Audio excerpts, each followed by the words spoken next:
Hi everyone, I'm Ahmed Badami, a Caroline D. Bradley Scholar Class of 2021, and today I'll be telling you all a little bit about special relativity. So special relativity was postulated by Einstein along with general relativity, but interestingly, he never got a Nobel Prize for those ideas, despite them being some of his most famous. So today we're going to start off with the basics of special relativity. To do this, we're first going to discuss reference frames, then his postulate of special relativity, and finally conclude with some of the weird consequences of special relativity for life, physics, and the universe. So let's start off with reference frames. Imagine that you're in the blue car on the screen, and you are making a right turn. So when you're making a right turn, obviously your car has a force pushing it to the right, because of course how else will the car go to the right?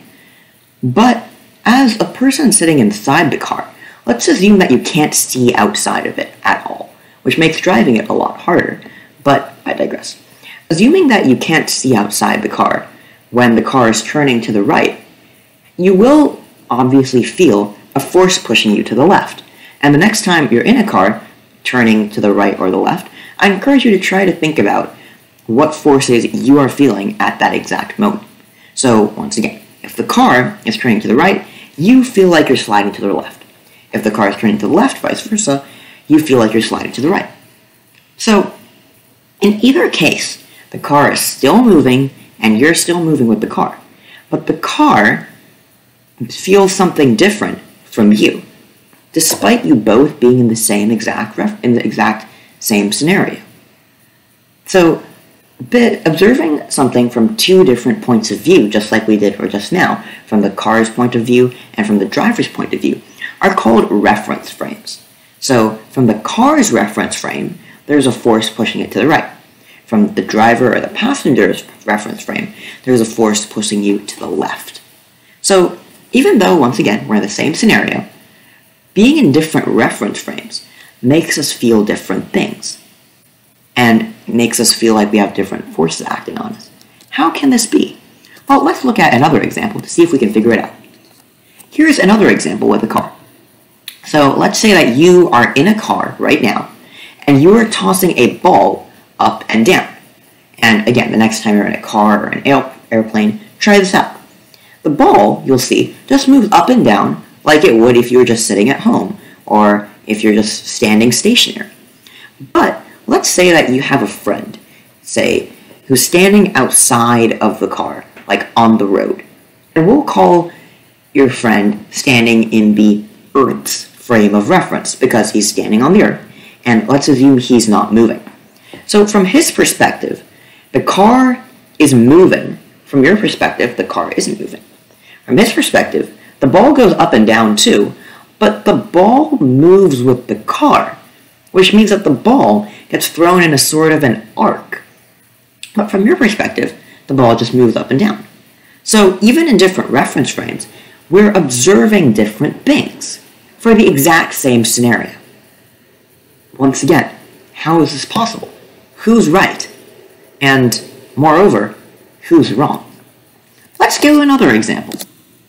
But this is going to be a little bit more mathematical. So let's say you are standing on the side of the road, and thus you're standing in the Earth's frame of reference, and you see these two cars drive by.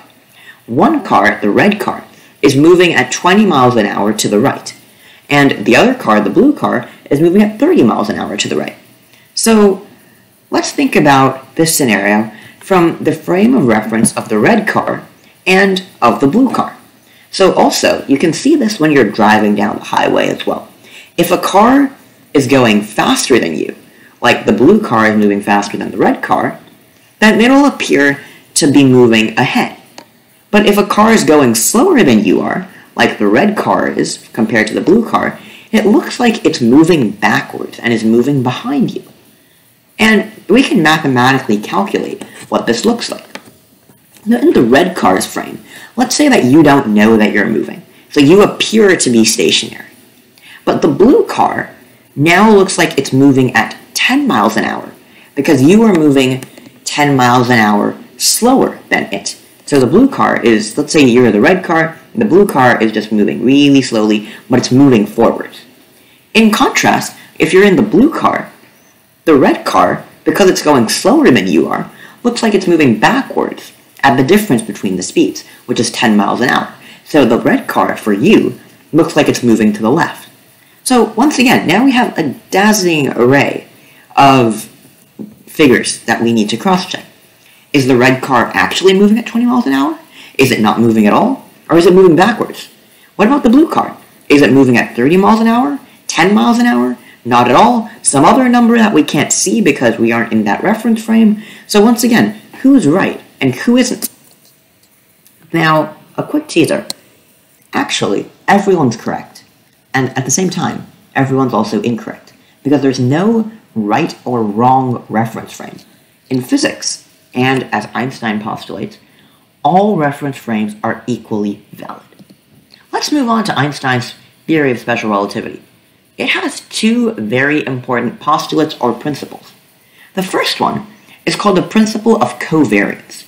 It's a fancy name for basically saying that the laws of physics are the same in every inertial reference frame, where inertial just means moving at constant speed. In a future lecture, we'll get into what happens with non-inertial or accelerating reference frames. So why is this principle of covariance even important for us? Well, let's go back to some of the examples that we just saw. So, for example, in the ball example, where we threw it up and down, gravity is still present in both the car frame and the earth frame. So there's a reason why the ball still moves up and down. It's not like in the earth frame the ball starts going in some crazy direction, or in the car frame it suddenly starts accelerating upwards. It just goes up and up and down in both frames. So it's an easy and intuitive way to see how at least some of the laws of physics are the same. But Einstein generalized this to all laws of physics. So there's a reason why all of these reference frames are essentially equally valid. They're all valid because if the laws of physics are valid in every single reference frame, then technically the results should be valid for every single reference frame too. So even if we get different measurements in different reference frames, that's okay, because it's all equally valid in accordance with physics. Now, let's discuss his speed of light postulate, which is what some of his paradoxes, weird conclusions, and other things will be based off of. So, Einstein's speed of light postulate says that the speed of light, which is noted as c in physics, is the same in every single reference frame. So, this doesn't seem super puzzling at first, or very counterintuitive, but let's think for a couple of seconds. Before we do that, though, just a little bit of background. C, or the speed of light, is 3 times 10 to the 8th meters per second. That's basically 30,000 kilometers per second, which is really fast. So even if it wasn't the same in all reference frames, we would barely be able to tell the difference. But this is still very important for us, and we'll see why shortly. But let's think about why this might be counterintuitive. So let's look at an example where you're in a car, once again, and you're throwing a ball forwards, not up. So let's say you're throwing the ball at some velocity represented by the purple arrow. And let's say that you're still in the car for the first case. In the second instance, the car is moving, and you're looking at this motion from the Earth's reference frame. So before, when you're in the car, you can't really tell the car is moving, you're not looking outside, you're just throwing this ball forward. But now, when you're looking at it in the Earth's reference frame, the car is moving, and so because of that, the ball looks like it's moving at the purple vector plus the speed of the car. So the ball looks like it's moving faster than how fast you intended to throw it, assuming that you're just standing on the ground. So you'd expect the same thing for light, right? If you look at the bottom pictures, if a flashlight is rushing towards you, you would expect that the speed of light hitting you is faster than if the flashlight was just standing still. Or if the flashlight is rushing away from you, well, light would come to you slower. But Einstein said this isn't true. Even if you and the flashlight are running towards each other really, really, really fast, the speed of light hitting you is still going to be c. So basically, in contrast with all of the other physical objects we have, a book, a pencil, a ball, light is the only thing that has a constant speed in every single reference frame. So think about that for a second. Let's go back to the example of the cars. Depending on where you are, if you're in any of these three frames, either of the cars will have a different speed than in another reference frame. But let's say I put a flashlight just standing in the middle of the road here. Regardless of your frame of reference, the cars might move at different speeds, but the light from that flashlight will move at the same exact speed. This is what makes special relativity so weird. Now let's get into some of the weird things that it causes. But first, we need to discuss coordinates, distances, and intervals. On the left, we see a really simple example of the Pythagorean theorem, which we can use to find distances in two dimensions. So let's say that the b represents some distance on your x-axis, and a is the distance on your y-axis. Well, the distance between those 2 points is just taken by saying the distance squared is a squared plus b squared, which is pretty simple. Now we can extend that to 3 dimensions, as seen by the picture in the middle, where now instead of just having a triangle, we sort of have a triangle but in 3 dimensions. So if we take the Pythagorean theorem and do it twice over, we get that the distance in 3 dimensions between points, and remember, we live in 3-dimensional space. I can move my hand up and down, left and right, and into and out of the page. So because of that, the Pythagorean theorem now says that the distance squared is the x distance squared plus the y distance squared plus the z distance squared. But there's one more factor that we haven't taken into account, and that's time. So in physics, we have a concept in 4 dimensions. So we have an x, y, z, but also an unknown t-axis. And this is called a 4 position, or a 4 vector. This is what makes space-time. So we don't just have a separate time and then space is over here. We actually blend them all together in one coordinate axis. So if something is moving in space-time, then it's moving with respect to space. So its coordinates of x, y, and z will change, but its time coordinate is also changing. So how do we get distances in space-time?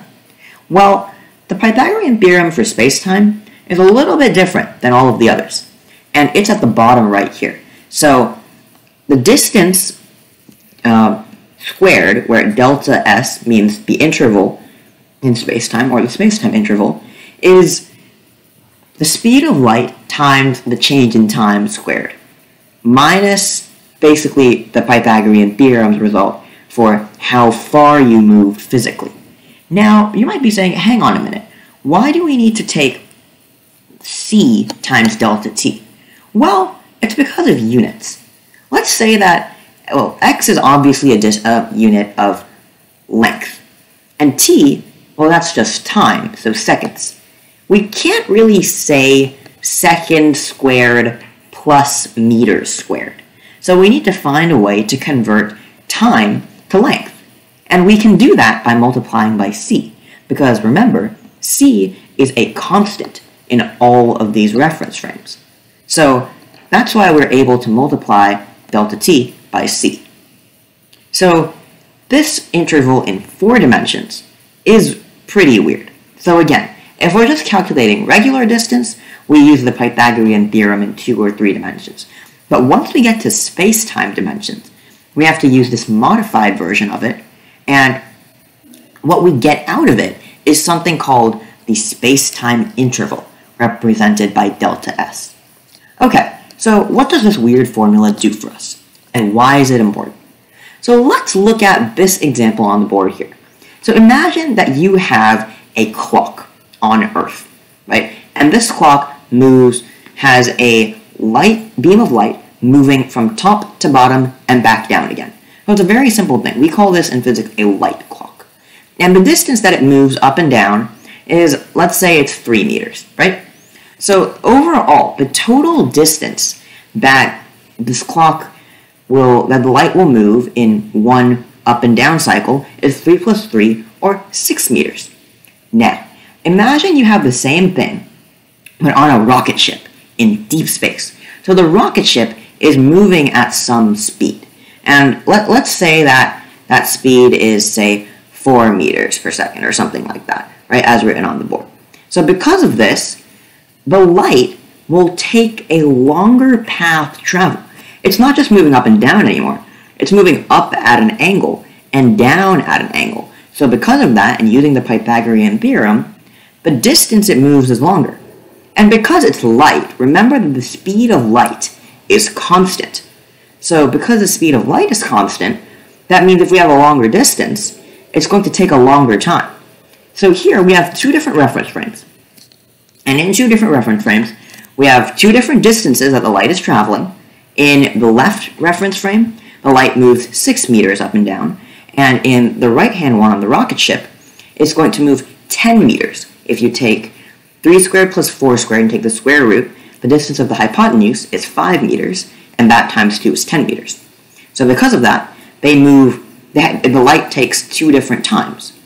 But let's use the space-time interval formula that we have up top.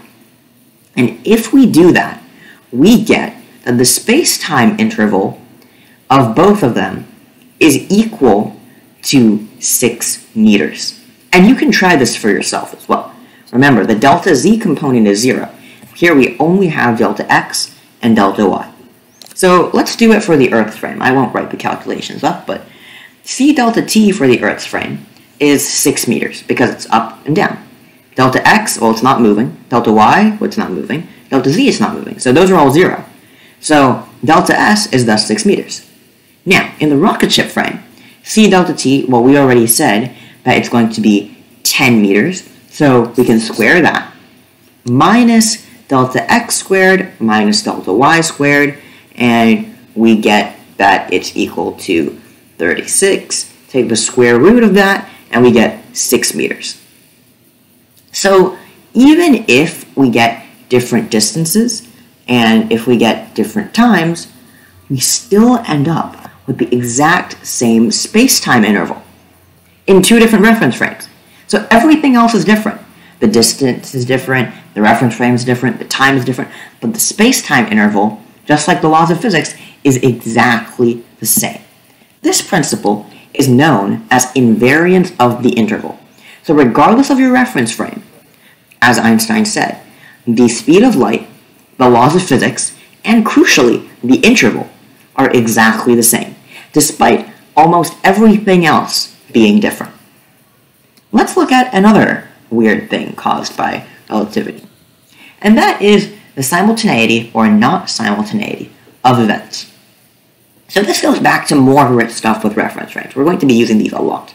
So let's say that you are standing at point C, and right now, both of these trees get struck by lightning at exactly the same time. Okay, so it looks like they both get struck at the same time. That's cool. Now, let's pretend that you're on the train that's moving at some speed. Here it's 4/5 the speed of light, but it could easily be moving, honestly, at any speed. And let's say that it's moving towards the tree on the right. Now, let's say, once again, that they're both struck by lightning. So, what will this look like from the train's perspective? Well, the train, remember, is moving towards one tree and is moving away from the other tree. So that means that light from the tree that's getting closer to, in this case the tree on the right, will reach it first, and then the light from the tree on the left will reach it after. So that means that the tree on the right catches the lightning first compared to the tree on the left. But didn't we just say that from our perspective, in point C, that both of them get lightning struck at the exact same time? How can this be? who's right. And the magic of this example, according to Einstein, is that both observers are correct. Events are only simultaneous in one reference frame, and that's the reference frame where we're just standing on the Earth at no speed. But from another reference frame, like in the train, they're not simultaneous. So Einstein just found that in any reference frame, if events are found to be simultaneous, they don't actually occur at the exact same time. So let's say if I drop two pencils at the exact same time right now, they couldn't have actually dropped at the same time in any other reference frame. So simultaneous events actually don't really occur. So again, this is really weird, and think long and hard about this, because if you look at something in your daily life, let's say, well, lightning hitting a tree, and let's say the tree catches fire instantly. Depending on how you're moving, the tree might not catch fire instantly. It'll catch fire after some time. Obviously, you'll need to move really, really, really fast, but still, even at any speed, that difference is still there, no matter how small. So, in conclusion, Einstein's theory of special relativity says, 1, that the laws of physics are the same everywhere, and that the speed of light is the same in all reference frames, while where reference frames are taken to just be essentially your point of view for some scenario, whether it be turning in a car, tossing a ball up and down, driving on the highway, and so on. Next, we discussed distances and intervals, and extended the Pythagorean theorem to this weird formula for the space-time interval on the bottom right in 4 dimensions. We then use this to determine that the interval is invariant in all reference frames, and Einstein, along with us, just showed that simultaneous events are actually not possible. So that's a really simple introduction to special relativity. Next time, we'll go into a bit more of the math behind it, and play with some fun graphs called spacetime diagrams, examine Lorentz transformations, discuss some weird relativistic effects, such as length contraction, and then look at some paradoxes. And I'll leave you with that for now. Thank you so much for watching, and we'll see you next time.